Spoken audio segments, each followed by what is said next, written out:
Morning student, this is the pharmaceutical organic chemistry of second semester GMLT students.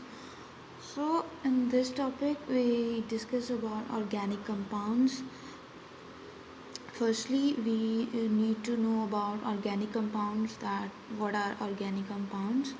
So in order to know about organic compounds, we just move to the definition of organic compounds. Firstly, organic compounds ਹੁੰਦੇ ਕੀ ਨੇ? Organic compounds ਕੁਛ ਵੀ ਹੋ ਸਕਦੇ ਆ, solid form 'ਚ ਵੀ ਹੋ ਸਕਦੇ ਆ, liquid 'ਚ ਵੀ and gaseous form 'ਚ ਵੀ, but ਕੰਡੀਸ਼ਨ ਕੀ ਹੈ, ਜਿਹੜਾ ਉਹਨਾਂ ਦਾ ਕਾਰਬਨ ਮੋਲੀਕਿਊਲ ਉਹਨਾਂ ਦੇ ਵਿੱਚ ਪ੍ਰੈਜ਼ੈਂਟ ਹੋਣਾ ਚਾਹੀਦਾ ਆ, ਉਹ ਹੁੰਦੇ ਹੈਗੇ ਆ ਔਰਗੈਨਿਕ ਕੰਪਾਊਂਡਸ। ਔਰ ਜੋ ਔਰਗੈਨਿਕ ਕੰਪਾਊਂਡਸ ਹੁੰਦੇ ਹੈਗੇ ਆ, ਉਹਨਾਂ ਦੇ ਵਿੱਚ ਇੱਕ ਜਾਂ ਇੱਕ ਤੋਂ ਵੱਧ ਐਟਮਸ ਹੁੰਦੇ ਨੇ ਕਾਰਬਨ ਦੇ, ਉਹ ਅਟੈਚ ਹੋਏ ਹੁੰਦੇ ਨੇ ਅਦਰ ਐਲੀਮੈਂਟਸ ਦੇ ਐਟਮਸ ਦੇ ਨਾਲ। ਮੋਸਟਲੀ ਜਿੱਦਾਂ ਕਾਰਬਨ ਅਟੈਚ ਹੁੰਦਾ ਆ ਹਾਈਡਰੋਜਨ ਦੇ ਨਾਲ, ਆਕਸੀਜਨ ਦੇ ਨਾਲ ਐਂਡ ਨਾਈਟ੍ਰੋਜਨ ਦੇ ਨਾਲ। ਔਰ ਕਾਰਬਨ ਦੇ ਨਾਲ ਹੀ ਜੋ ਅਰਥ ਦਾ ਸਾਈਕਲ ਹੈ ਉਹ ਪ੍ਰੋਪਰਲੀ ਵਰਕ ਕਰਦਾ ਆ। ਔਰ ਜੋ ਕਾਰਬਨ ਦਾ ਸਾਈਕਲ ਹੈ ਇਹਦੇ ਵਿੱਚ ਕੀ ਕੀ ਇਨਕਲੂਡ ਹੁੰਦਾ ਆ, ਇਹਦੇ ਵਿੱਚ ਬਹੁਤ ਸਾਰੀਆਂ ਬਾਇਓ ਜੋ ਕੈਮੀਕਲ ਪ੍ਰੋਸੈਸਿਸ ਹੁੰਦੇ ਆ ਜਿਹੜੇ ਕਿ ਟਰਾਂਸਫਰ ਕਰਦੇ ਆ carbon between living and non living systems.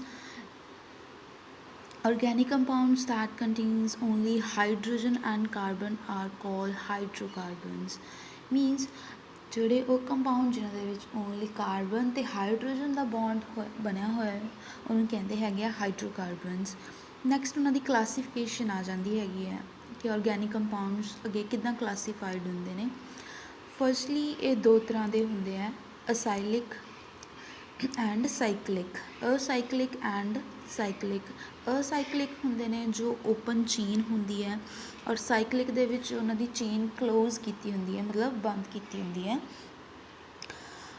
Acyclic or open chain compounds. These compounds are also known as aliphatic compounds as they have branched or straight chains.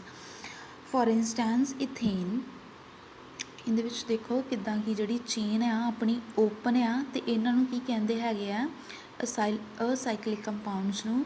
ਇਹ ਕੀ ਹੈਗੇ ਨੇ, ਇੱਕ ਐਲੀਫੈਟਿਕ ਕੰਪਾਊਂਡਸ ਨੇ ਜਿਹੜੇ ਕਿ ਜਿਨ੍ਹਾਂ ਦੀ ਬ੍ਰਾਂਚਿੰਗ ਹੋਈ ਹੁੰਦੀ ਹੈ ਇੱਕ ਸਟ੍ਰੇਟ ਫਾਰਮ ਦੇ ਵਿੱਚ, ਸਟ੍ਰੇਟ ਲਾਈਨ ਦੇ ਵਿੱਚ ਜਾਂ ਸਟ੍ਰੇਟ ਚੇਨ ਦੇ ਵਿੱਚ। ਫੋਰ ਇੰਸਟੈਂਸ ਇਥੇਨ, ਇਹਦੇ ਵਿੱਚ ਦੇਖੋ 2 ਕਾਰਬਨ ਦੇ ਮੋਲੀਕਿਊਲਸ ਨੇ ਅਤੇ 6 ਹਾਈਡਰੋਜਨ ਦੇ, ਅਤੇ ਫਾਰਮੂਲਾ ਬਣ ਗਿਆ ਹੈਗਾ ਆਪਣਾ CH3 ਜਾਂ ਫਿਰ ਇਹਨੂੰ ਇੱਦਾਂ ਵੀ ਲਿਖ ਸਕਦੇ ਆਪਾਂ C2H6। ਉੱਦਾਂ ਹੀ ਆਈਸੋਬਿਊਟੇਨ ਆ। ਬਿਊਟੇਨ ਇਹਦਾ ਨਾਮ ਕਿਉਂ ਹੈ, ਕਿਉਂਕਿ ਇਹਦੇ ਵਿੱਚ 4 ਕਾਰਬਨਸ ਨੇ। ਆਈਸੋ ਤਾਂ ਆ ਕਿਉਂਕਿ ਇਹਦੇ ਵਿੱਚ ਸੇਮ ਗਰੁੱਪ ਲੱਗੇ ਹੋਏ ਨੇ CH3 ਤਾਂ ਫਿਰ ਇਹ ਆਈਸੋਬਿਊਟੇਨ ਬਣ ਗਿਆ। ਨੈਕਸਟ ਹੈ ਜੀ ਐਸੀਟਿਕ ਐਸਿਡ ਦਾ ਫਾਰਮੂਲਾ। ਇਹਦੇ ਵਿੱਚ ਇੱਕ CH3 ਗਰੁੱਪ ਲੱਗਾ ਹੋਇਆ ਹੈ, CO ਕਾਰਬਨ ਦਾ ਬੌਂਡ ਆਕਸੀਜਨ ਨਾਲ ਬਣਿਆ ਹੈ, ਔਰ ਇੱਕ OH ਗਰੁੱਪ ਲੱਗਿਆ ਹੋਇਆ ਹੈ। ਨੈਕਸਟ ਆਪਣੇ ਆ ਜਾਂਦੇ ਹੈਗੇ ਆ ਐਲੀਸਾਈਕਲਿਕ, ਔਰ ਆਪਾਂ ਕਹਿ ਸਕਦੇ ਹਾਂ ਕਿ ਕਲੋਜ਼ਡ ਚੇਨ ਕੰਪਾਊਂਡਸ, ਜਾਂ ਫਿਰ ਕਲੋਜ਼ਡ ਮੀਨਸ ਰਿੰਗ ਬਣ ਗਈ ਨਾ ਇੱਕ, ਤਾਂ ਇਹਨੂੰ ਰਿੰਗ ਕੰਪਾਊਂਡਸ ਵੀ ਕਿਹਾ ਜਾ ਸਕਦਾ। In this carbon atom are connected to each other in a ring. Firstly acyclic ਦੇ ਵਿੱਚ ਕੀ ਸੀਗੀ, ਇੱਕ ਚੇਨ ਬਣੀ ਹੋਈ ਸੀਗੀ ਕਾਰਬਨ ਦੀ, ਬਟ ਇਹਦੇ ਵਿੱਚ ਕੀ ਹੈਗੀ, ਚੇਨ ਨਹੀਂ ਹੈ, ਇਹਦੇ ਵਿੱਚ ਪ੍ਰੋਪਰਲੀ ਰਿੰਗ ਬਣੀ ਹੋਈ ਹੈ, ਮਤਲਬ ਜੋ ਬੌਂਡ ਹੈ ਪ੍ਰੋਪਰਲੀ ਕਲੋਜ਼ਡ ਆ, ਤਾਂ ਕਰਕੇ ਇਹਨਾਂ ਨੂੰ ਕਲੋਜ਼ਡ ਚੇਨ ਜਾਂ ਰਿੰਗ ਕੰਪਾਊਂਡਸ ਵੀ ਕਹਿ ਦਿੰਦੇ ਹੈਗੇ ਆ। ਫੋਰ ਇੰਸਟੈਂਸ ਕੀ ਹੈਗਾ ਕਿ ਸਾਈਕਲੋਪ੍ਰੋਪੇਨ ਦੇਖੋ ਜਿੱਦਾਂ ਦਾ ਟਰਾਇੰਗਲ ਦੀ ਫੋਰਮ 'ਚ ਸ਼ੋ ਹੋ ਰਹੀ ਹੈ ਨਾ, ਇਹਦਾ ਨਾ ਸਾਈਕਲੋ ਕਿਉਂ ਹੈਗਾ ਆ, ਫਸਟਲੀ ਇਹ ਕਲੋਜ਼ਡ ਆ, ਤਾਂ ਇਹਦਾ ਨਾ ਸਾਈਕਲ ਕੰਪਲੀਟ ਹੋ ਗਿਆ, ਮਤਲਬ ਤਾਂ ਇਹ ਕਲੋਜ਼ਡ ਚੇਨ ਹੋ ਗਈ ਨਾ, ਰਿੰਗ ਬਣ ਗਈ ਹੋਈ ਹੈ। ਔਰ ਪ੍ਰੋਪੇਨ ਇਹਦਾ ਨਾਮ ਕਿੱਥੋਂ ਆਇਆ, ਕਿਉਂਕਿ ਇਹਦੇ ਵਿੱਚ 3 ਕਾਰਬਨ ਹੈਗੇ ਨੇ, ਤਾਂ ਕਰਕੇ ਪ੍ਰੋਪੇਨ ਬਣ ਗਿਆ। ਅਗਰ 4 ਕਾਰਬਨ ਹੁੰਦੇ ਆ ਤਾਂ ਉਹ ਬਣ ਜਾਂਦਾ ਹੈ ਆਪਣਾ ਬਿਊਟੇਨ, ਔਰ ਅਗਰ 6 ਕਾਰਬਨ ਹੁੰਦੇ ਨੇ ਤਾਂ ਫਿਰ ਉਹ ਬਣ ਜਾਂਦਾ ਹੈ ਹੈਗਜ਼ੇਨ, ਜਿੱਦਾਂ ਸਾਈਕਲੋਹੈਗਜ਼ੇਨ ਬਣ ਗਿਆ। ਔਰ ਅਗਰ ਉਹਦੇ ਵਿੱਚ ਥੋੜ੍ਹੀ ਬੌਂਡਿੰਗ ਸ਼ੋ ਹੋਵੇ, ਜਿੱਦਾਂ 3rd ਐਗਜ਼ਾਮਪਲ ਸ਼ੋ ਹੋ ਰਹੀ ਹੈ ਸਾਈਕਲੋਹੈਗਜ਼ੀਨ, ਤਾਂ ਉਹ ਆਪਣਾ ਬਣ ਗਿਆ ਹੈ ਸਾਈਕਲੋਹੈਗਜ਼ੀਨ, ਥੋੜ੍ਹੀ ਬੌਂਡਿੰਗ ਸ਼ੋ ਕਰ ਰਿਹਾ ਹੈ। ਅਤੇ ਨੈਕਸਟ 3rd ਟਾਈਪ ਆ ਜਾਂਦੀ ਹੈ ਜੀ aromatic compounds.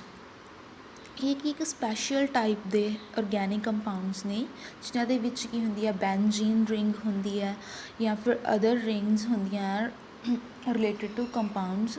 For instance, benzene ਦੇ ਦੇਖੋ 3 ਟ੍ਰਿਪ ਇਹਨਾਂ ਦੀ ਡਬਲ ਬੌਂਡਿੰਗ ਹੋਈ ਹੈ ਸੈਂਟਰ ਦੇ ਵਿੱਚ ਨਾ, ਹੈ ਤੇ ਐਰੋਮੈਟਿਕ ਹੈ, ਇਹ ਵੀ ਕਲੋਜ਼ਡ ਚੇਨ ਹੀ ਨੇ, ਬਟ ਇਹਦੇ 'ਚ ਕੀ ਹੋਈ ਹੁੰਦੀ ਆ ਬੌਂਡਿੰਗ ਅਦਰ ਐਟਮਸ ਦੇ ਨਾਲ। ਸਿੰਪਲ ਵਾਲਾ ਇਹ ਬੈਂਜੀਨ ਹੋ ਗਿਆ। ਨੈਕਸਟ ਬੈਂਜੀਨ ਦੇ ਉੱਪਰ ਆਪਾਂ ਅਗਰ NH2 ਗਰੁੱਪ ਲਗਾ ਦਈਏ, ਮੀਨਸ ਨਾਈਟ੍ਰੋਜਨ ਐਂਡ ਹਾਈਡਰੋਜਨ ਦੇ 2 ਮੋਲੀਕਿਊਲਸ ਵਾਲਾ ਗਰੁੱਪ NH2 ਗਰੁੱਪ ਲਗਾ ਦਈਏ ਤਾਂ ਇਹ ਬਣ ਜਾਂਦਾ ਹੈ ਜੀ ਐਨੀਲੀਨ। ਔਰ ਅਗਰ 2 ਬੈਂਜੀਨ ਕੰਬਾਈਨ ਹੋ ਜਾਣ ਤਾਂ ਫਿਰ ਇਹ ਆਪਣਾ ਕੰਪਾਊਂਡ ਕੀ ਬਣ ਜਾਂਦਾ ਆ ਨੈਪਥਾਲੀਨ। ਫੋਰਥ ਟਾਈਪ ਹੈਗੀ ਹੈ ਜੀ heterocyclic aromatic compounds. Organic compounds having 1 or 2 heteroatoms in its nucleus are known as heterocyclic compounds, means ਉਹ organic compounds ਜਿਨ੍ਹਾਂ ਦੇ ਵਿੱਚ ਇੱਕ ਜਾਂ ਇੱਕ ਤੋਂ ਵੱਧ ਹੈਟਰੋਐਟਮਸ ਹੁੰਦੇ ਆ ਕਿਹਦੇ ਵਿੱਚ ਹੁੰਦੇ ਨਿਊਕਲੀਅਸ ਵਿੱਚ, ਤਾਂ ਉਹਨਾਂ ਨੂੰ ਬੋਲਦੇ ਹੈਗੇ ਆ ਹਾਈਡਰੋਸਾਈਕਲਿਕ compounds.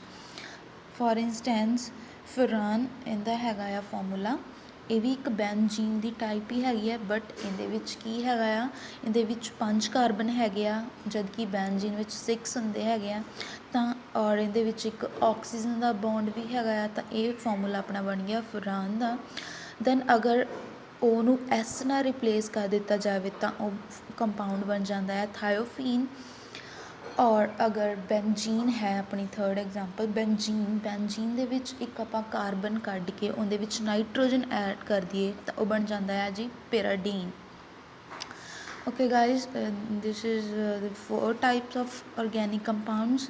Firstly, acyclic or open chain compounds. Secondly, alicyclic or closed chain, or we can say that ring compounds. Thirdly, aromatic compounds. Fourth one, the heterocyclic aromatic compounds. Next classification of organic compound can be summarized as, so we can just summarize as, firstly we just need to know that organic compounds, then organic compounds further divide ਹੁੰਦੇ ਆ ਜੀ cyclic or open chain, और फिर cyclic or closed chain। Further cyclic और closed chain होंगे हैं divide homocyclic and heterocyclic. Homocyclic means same type दे और हैट्रोसाइक्लिक मीनस डिफरेंट टाइप दे। नैक्सटली होमोसाइक्लिक भी अगे फर्दर डिवाइड होंगे हैं alicyclic compounds then aromatic compounds. Alicyclic और एरोमैटिक कंपाउंड्स आपां रीड कर ही चुके हैं। नैक्सट एरोमैटिक कंपाउंड्स भी फर्दर डिवाइड होंगे हैं benzoid compounds and non-benzoid compounds।